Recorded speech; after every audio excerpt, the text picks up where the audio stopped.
अस्सलाम वालेकुम बच्चों, उम्मीद है आप सब लोग ठीक होंगे। Today we are going to discuss about the metallic bond. So how metallic bonds are formed. So if we discuss about the metallic bonds, so technically metallic bond has positively charged ions bound together by mobile electrons. It means these type of bonds are not present between two atoms. It is present between positive charge ions, which is the part of piece of metal, and these charge ions bound together by mobile electrons. ये होगा किस तरह, इसको हम देख लेते हैं। ये कुछ इस तरह की जो है वो फॉर्मेशन होती है। अगर आप इसको गौर से देखें तो ये आपके पास जो है वो पॉजिटिव आयंस हैं, ठीक है, ये मोबाइल इलेक्ट्रॉन्स हैं। तो मोबाइल इलेक्ट्रॉन्स मूव करते रहते हैं, कभी इसके साथ बॉन्ड बनाएंगे, कभी इसके साथ, कभी इसके साथ। ये पूरे का पूरा आपके पास पीस ऑफ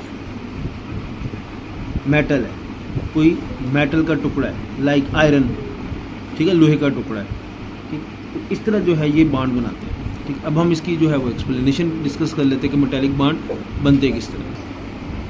तो मेटेलिक बॉन्ड हो गया, इसे आगे हम, ये नीचे वाला पैराग्राफ है, ये इसकी एक्सप्लेनेशन है, ठीक है। So metallic bonding in sodium, इसको हम डिस्कस कर लेते हैं। Usually metals have low values of ionisation energy, यानी कि आसानी से इलेक्ट्रॉन किसी को दे देते हैं।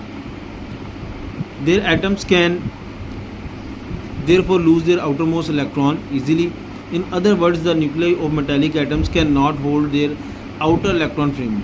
ठीक है, firmly का मतलब मजबूती से।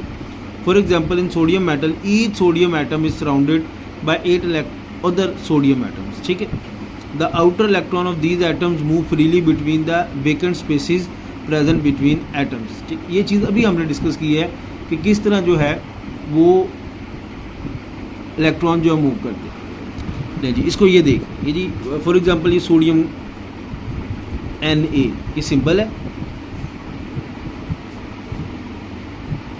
और ये सोडियम मेटल, ठीक है, ये सोडियम मेटल का सिंबल। तो अब ये इसके सोडियम एटम है, इसने अपने बाहर वाले जो इलेक्ट्रॉन है वो फ्री छोड़ दिए।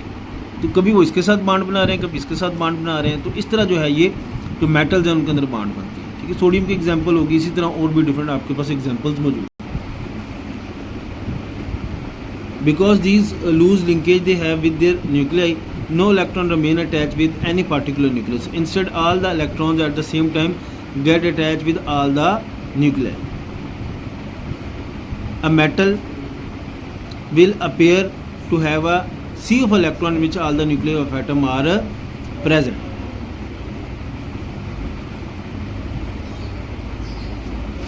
ठीक हो गया, ये यहाँ तक आपकी इसकी एक्सप्लेनेशन है। ये आपका लॉन्ग क्वेश्चन कवर होगा। ठीक, इसके साथ अब छोटे छोटे दो शॉर्ट क्वेश्चन है वो हमें डिस्कस करने हैं, वो हम डिस्कस कर लेते हैं। जो नेक्स्ट शॉर्ट क्वेश्चन है वो है प्रॉपर्टीज ऑफ मेटल्स, कि मेटल्स की प्रॉपर्टीज क्या होती है।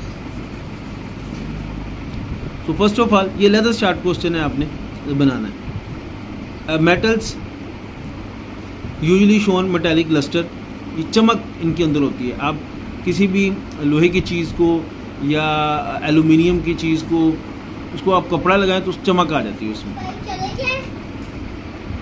मेटेलिक लस्टर से एक और मीन भी होता है कि अगर आप किसी लोहे के पाइप को, ये जो घरों में हम पानी के लिए पाइप यूज़ करते हैं, इसको जिस्त का पाइप कहते हैं, तो ये भी धात है, मेटल है। उसको आप चूड़ी जब उसकी बनाते हैं ताकि वो दूसरे पाइप में फिट हो जाए, तो वहाँ पे भी चमक आती है। तो इस तरह इसको चमक कहते हैं। Metal usually have high melting and boiling point. ज़ाहिर है जी ये 3, 4, 5, 6, 700 सेंटीग्रेड पर जाके पिघलना शुरू होती हैं। Metal are good conductor of heat and electricity. जो आपके घरों में वायरिंग है वो कॉपर की है या सिल्वर की है। आप मोटर बनवाने जाएँ तो वो कहता है कि आप भाईजान कॉपर दी बनवानी है, सिल्वर दी बनवानी। तो यहाँ से आप आइडिया लगा लें कि जो आपके घरों में वायरिंग जो है वो मेटल्स की होती है। अच्छा, नंबर 1। नंबर 2, हमारे घरों में जो दरवाजे हैं, जो खिड़कियाँ हैं, जो गाँठें हैं, ये सब मेटल्स की बनी होती है। Metals are usually hard and heavy, सख्त भी होती हैं और वजनी भी होती हैं। Metals can be made into different shapes by applying pressure. तो अगर हम किसी धात के टुकड़े को प्रेस करके उसकी चादर बना लें तो उसकी चादर बन जाती है, और इस प्रोसेस को हम कहते हैं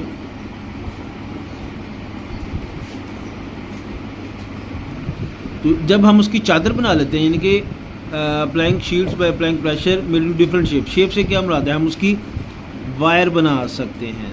तो वायर जब बनाएंगे तो उसको हम कहते हैं डक्टेबिलिटी, डक्ट बन के जी, या फिर हम उसकी शीट्स बना लेंगे। तो वो मेलेबिलिटी होती है। खैर वो यहाँ पे डिस्कस नहीं किया, इसलिए बस शेप से मुराद वायर या शीट से, ठीक है। तो ये आपका एक शॉर्ट क्वेश्चन हो गया। नेक्स्ट क्वेश्चन है, why magnesium strength is higher than the sodium, यानी कि जो मैग्नीशियम है वो मजबूत क्यों होती है सोडियम की निस्बत। सोडियम मेटल जो है उसे हम मिट्टी के तेल में, ठीक है, कैरोसिन ऑयल जिसे आप कहते हैं, उसके अंदर डिप करके रखते हैं लैब के अंदर। आप जैसे ही उसको वहाँ से निकालेंगे सोडियम मेटल को, और अगर वह हाथ के ऊपर है तो उसमें से धुआं निकलेगा, और अगर आप उसको नहीं हटाएंगे थोड़ी देर बाद उसको आग लग जाएगी। तो जादूगर इसको इस्तेमाल करते होते थे, वो उसको निकालते थे और पानी पे फेंक देते थे और पानी को आग लग जाती थी, फिर जो लोग उससे डर जाते होते। तो जंगों में भी ये इस्तेमाल होती है। लेकिन मैग्नीशियम मेटल जो है उसकी निस्बत द्वारा मजबूत होती है। क्यों होती है?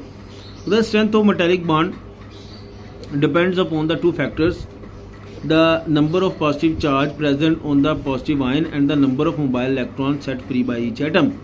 In sodium metal, for example, each sodium atom set free only one electron, यानी कि सोडियम ये उसका इसके ऊपर एक पॉजिटिव होता है, जबकि मैग्नीशियम के ऊपर दो पॉजिटिव होते हैं। इसका मतलब ये है, कहीं पे भी ये लिखा हुआ है इसका मतलब इसने एक इलेक्ट्रॉन फ्री छोड़ा हुआ है, और अगर ये 2+ लिखा हुआ है तो इसका मतलब इसने 2 इलेक्ट्रॉन फ्री छोड़े हुए, ठीक है। The metallic bond in sodium metal is therefore not very strong. In magnesium metal, each magnesium atom releases 2 electrons to acquire 2 positive charges. The metallic bond in magnesium metal will evidently be stronger than that in sodium metal. तो sodium metal की निस्बत जो है ये क्या होती है, बहुत ज़्यादा मजबूत होती है, ठीक है। इसी तरह एक और नेक्स्ट शार्ट क्वेश्चन, अब ये देखें, यहाँ पे ये मैग्नीशियम मेटल है, तो अब ये देखें कि इसके एटम के ऊपर 2 पॉजिटिव चार्ज है, इसने 2 इलेक्ट्रॉन छोड़े हुए, ठीक है। और अगर आप सोडियम को देखें तो उसके ऊपर 1 पॉजिटिव चार्ज है और उसने 1 इलेक्ट्रॉन फ्री छोड़ा हुआ है। नेक्स्ट क्वेश्चन है आपका कि why metals are hard, heavy and good conductor, कि मेटल जो है वो हार्ड क्यों होती हैं, हैवी क्यों होती हैं, और ये गुड कंडक्टर क्यों होती हैं। गुड कंडक्टर मतलब अपने में से चीज़ों को गुजरने दें। अब गुड कंडक्टर हीट की भी होती हैं और इलेक्ट्रिसिटी की भी होती हैं। तो the presence of freely moving electron in metal make them good conductor of heat and electricity, कि ये बिजली और जो हरारत है, यानी कि गर्माइश, उसकी ये गुड कंडक्टर होती हैं।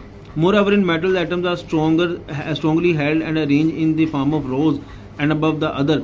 दूसरा मसला होता है कि मेटल्स के अंदर एटम जो है वो एक दूसरे के ऊपर लेयर्स की शक्ल में मौजूद होते हैं। तो अगर आप कोई चीज़ एक हिस्से पे छोड़ते हैं तो दूसरे हिस्से पे एटम टू एटम शिफ्ट हो जाती है। This arrangement makes them hard and heavy, सख्त बना देती है। When pressure is applied on the metal the upper row of atom slips pass the lower रोज।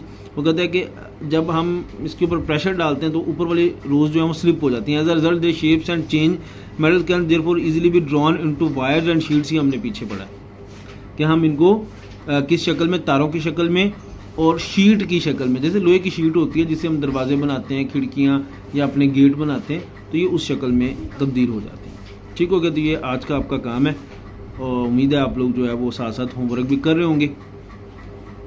इसको आप अपनी कॉपीज़ पे भी लिखें। आपने जो मेटेलिक बॉन्ड वाला है वो क्वेश्चन लहदा से लिखना है। आपने उसमें क्या करना है कि आपने उसके अंदर जो है मेटेलिक बॉन्ड की डेफिनेशन लिखनी है पहले, और उसके बाद उसकी एक्सप्लेनेशन लिखनी है। फिर ये वाला शॉर्ट क्वेश्चन है, और फिर ये वाला शॉर्ट क्वेश्चन है, और फिर ये लास्ट वाला शॉर्ट क्वेश्चन। ठीक है, उम्मीद है आपको समझ आएगी। कुछ चीज़ समझ नहीं तो आप मुझसे क्वेश्चन पूछ सकते हैं।